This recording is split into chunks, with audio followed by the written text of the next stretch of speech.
Yes, Mexico controlled their destiny and decided they would either live by the sword or die by it. Impressive, as this was unusual for Mexican teams, and in this commentator's opinion, it was commendable. Now let's be realistic. The chances of Mexico pulling out another stunning upset were, what, 1,000,000 to 1? And as we later found out, Germany was just not that good a team. Germany was a team that simply got old before our eyes after a heck of a grind on top of the world. This is not to take away from Mexico's effort, but it was telling in how the chips went down. As I mentioned, one of the biggest improvements of this Brazilian team as opposed to the one 4 years ago is that improvement of the back six, something that Germany clearly was deficient in. Alexi Lala said that this Mexico style was favorable to defeat Brazil. I disagreed. I called it saying that Mexico would have to come up outgunning, looking for an early goal, and force Brazil into mistakes. And for the first 25 minutes of that match, Mexico took it to Brazil. I wouldn't say Brazil looked confused or out of sorts like Belgium did against Japan. They simply just couldn't move about as they wanted. They had to have resolve. And eventually, that same energy that it takes to perform a press was what eventually cost Mexico their legs, along with a Marquez suspect start, that would eventually cause Mexico to burn an early substitution. Slowed down, and you suspected that they would. Brazil just proved to be the better team. But I give credit to Mexico for having come out on the field and falling on their swords with dignity and honor. They did not park the bus. They did not play to take it to penalties. They did not play to hurt other players out of frustration physically like they have tended to do in past World Cups. Mexico played to win. And that's how it should be.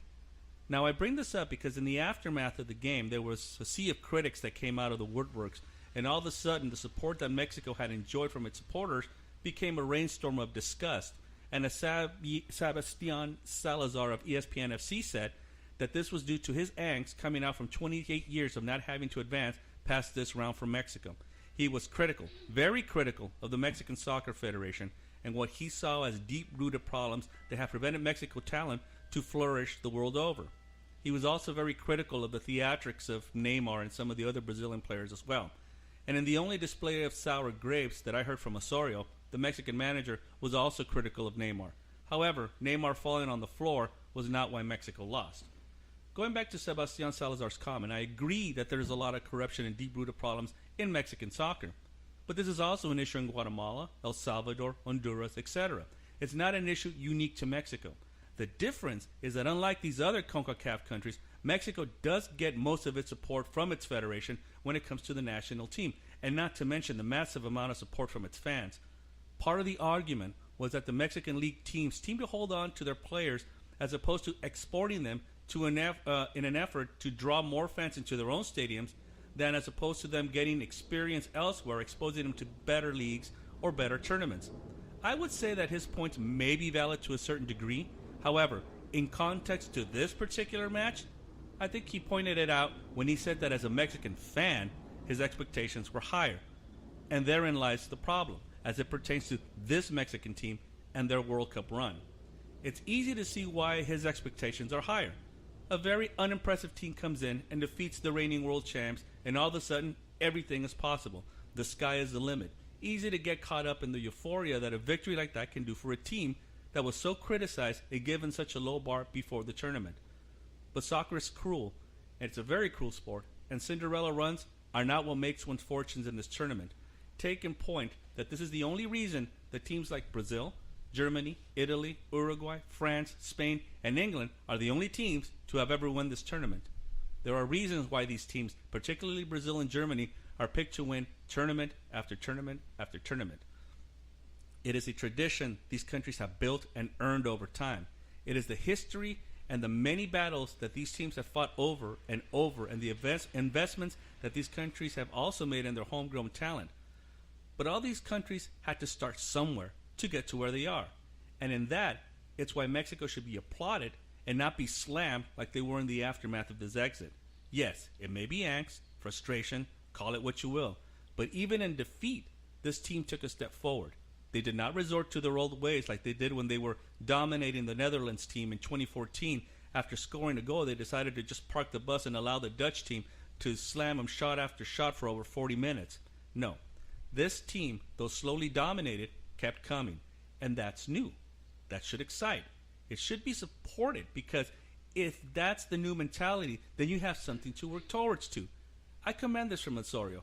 It may not have brought home the cup, and realistically, it wasn't going to, but it's definitely a better strategy that will serve them positively going forward.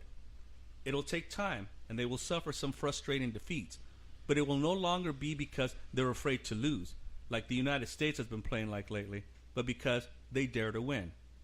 One last point I want to make on Sebastian Salazar's critique in the wake of the Mexican loss. Yes, the trend over the last 20-25 years or so has been to send your players to foreign countries. And that has certainly benefited countries like Chile and Uruguay in recent years. But take a look at the countries that have won the World Cup that I have pointed out. These are countries that have some of the best leagues in the world. La Liga, the EPL, Calcio, Bundesliga, the South American League, the Brazilian League. Where does Mexico rank in there? Most of the players on those national teams that I have named play in their own leagues. Pele, for example, played his whole World Cup career in Brazil. Iniesta, until recently, has played his whole career in Spain. Buffon played his whole career in Italy. I think that what Sebastian Salazar was trying to say was that perhaps the Mexican league in general needs to improve in order to compete with the bigger leagues around the world. In my view, the quote-unquote Mexican game has to change as well if improvement is to be had. Just like the MLS has to stop being a retirement league and redefine its own identity, Mexican soccer needs to do the same. I think this World Cup has set up a blueprint to be followed and improved upon. If they regress to what they used to be, then they cannot expect any better results than this one. So to you critics, this coming from a person who has never supported your team, look at the big picture. This to me looks like the start of something. Don't be shameful. Don't be a shameful fair weather fan and only support them when they beat Germany and piss on them when they get beat by a clearly better Brazil team. Maybe I'm being unrealistic about what my thoughts on the Mexican team are, but it can't be as unrealistic as its critics have been. That's my take. No, What do you think, Ju? a lot of points, like you said. It's unfortunate that we're fans. We love watching a sport.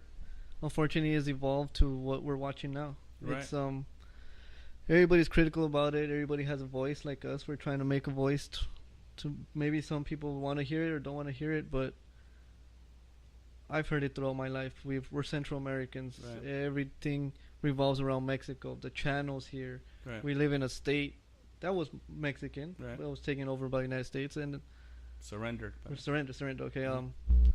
Yeah. The soccer, Mexican soccer. It's okay. It's pedestrian. It's not world class. Just because you beat a team that's in disarray, that was supposed tired out, old, like my dad was at work, and people were already saying, "Give us the World Cup. We won because we beat Germany." Like, No. we've had many battles talking about it. Man U and Liverpool, when Man U was winning the championships, you would always tell me it's not how it starts. That's how you finish. It's how you finish, and just one game is not going to give you trophies. And we've had friends that have come and gone, and they've always have that Mexico is the best in the world no matter what. No, you can't think about it like that because they're always going to be better teams than you. Right. Yeah, you're going to take your players to other countries, not take them, but people like the way they play, they're going to go take them. And yeah, you're going to bring that skill set or the mindset from those clubs to your country. But some of them are selfish.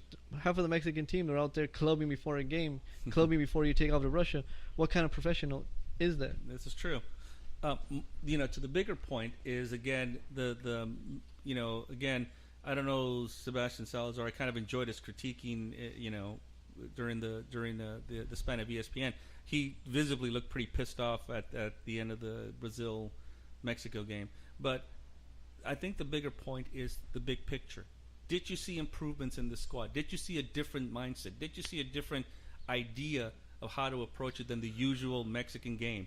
And the usual Mexican game is to grind it out and to once you get a lead, you kind of drop everybody back, and that's how it goes. I didn't see that this time around. What I saw was a team that kept fighting till the game was done, and despite what you think about the Sweden game, I think that the mentality, and that's the thing that I keep pointing out, the mentality, maybe not the practicality of it, but the mentality of a team that went out there to try to win as opposed to try to just hold is different. You see what I'm saying? Mm-hmm. Kind of like one of the things I love to point out, one of the saddest games I ever saw not sad, but kind of like at least devastating to me was when I saw Italy defeat Brazil in 1982. Mm-hmm. Right now, Brazil was favored to win. At the time they were motoring along. They'd beaten the crap out of Argentina, and so had Italy. So Brazil. Italy, of course, always known for being a defensive, counter-attacking minded team. All Brazil needed was a tie to advance to the semifinals. Mm-hmm. And instead, when Brazil actually got that tie, because they fell behind 1-0, then 2-2, then 3-2. They couldn't defend that lead because Brazil, in its experience, had never really, up to that point anyways, had never ever learned the art of defending. Mm-hmm. They did not. Their mentality was never to hold on to a tie. It was go forward, go forward, go Mm-hmm. forward. And against an Italian team who started like shit in that World Cup, they actually lost to one of the African teams. Yeah. They were kind of growing and growing as the tournament went on. They couldn't deal with a counter. So the big picture had to be changed. Brazil didn't learn this lesson because then they got eliminated in the quarterfinals in Mexico '86, Mm-hmm. and so they didn't learn this till 1984 because they also got eliminated by Argentina in the quarterfinals in 1990. It was a whole different mindset. It was like, what the hell's gone on in these last couple of World Cups that we can't score, but we're getting scored on, and it was you have to change the idea of what a midfield and it might cost you a little bit on the flair and the creativity, Mm-hmm. but it's the result that counts. And so they ended up winning 2 out of the next 3 World Cups with that idea, despite the fact that they kind of got their flair back when Ronaldo and Ronaldinho and Cafu and those guys were playing. They call it Jogo Bonito or whatever. Yeah, that's when they kind of went back to that. I think a lot of the critics and I think a lot of the fair weather fans are doing this Mexican team a disservice because I think they failed to see the big picture. I think the goals, especially after you beat a Germany, come on, you beat Germany, regardless of whether it's a good Germany or not good Germany, it's Germany. I think they did themselves. Maybe they expected a little too much after that. When realistically, this team is still a team. I'll change my view from the beginning of our commentaries, calling it a team in disarray, to a team in transition. It's something that you interestingly pointed out when we were reviewing the Mexico-Brazil game. Where does Mexico go from here? Do they fire their coach and go back to their old ways? Or do they maybe stick with somebody who's like-minded or stick with this guy and try to develop that league? It's just unfortunate that that's the mentality of many leagues. Even in different coaches, it's the win-now mentality, not let's make this better for team and country. It's just you lose, you're out. Right. And look what happens with many of Mexican coaches. They've had good coaches, and Right. just because they lose 1 or 2, they have a 3-game losing streak. That's it. They're It's done. time to go. Time to Yeah. go. Like, dude, no, it doesn't work like that. But see, that's kind of like I think what happened, for example, with the United States. You've been very critical of Jurgen Klinsmann. Yeah, I never liked him as a coach. Right, and deservedly so. But let's look at the league in itself. MLS started off as like a minor league team for U.S. development of soccer players. Yeah, they came in with a lot of other world players to try to kind of give it some publicity. I get that, kind of like what when they brought Pele to the New York Cosmos, and that kind of thing. But there was a time period where we were beating Mexico on a consistent basis, where the U.S. was beating Mexico on a consistent basis because of the talent that was being developed. However, Beckham coming to the United States with a double-edged sword because it Brought the fans in. Right, it brought the fans in, but it started the transition of this being a developmental league into a retirement league. Yeah. Because then you had your Gerrards and your Lamparts and your other guys coming into this league. Rooney coming to go play for DC United. Yeah. All of a sudden, these aren't top players anymore. No, they're past their prime. Exactly. Wayne Rooney would have never came here 10 years ago. He would have scoffed at that idea. Yeah. Even a guy like Gerrard would have said 15 years ago, I ain't going to the MLS. You're fucking crazy, no matter how much they pay me. They wouldn't.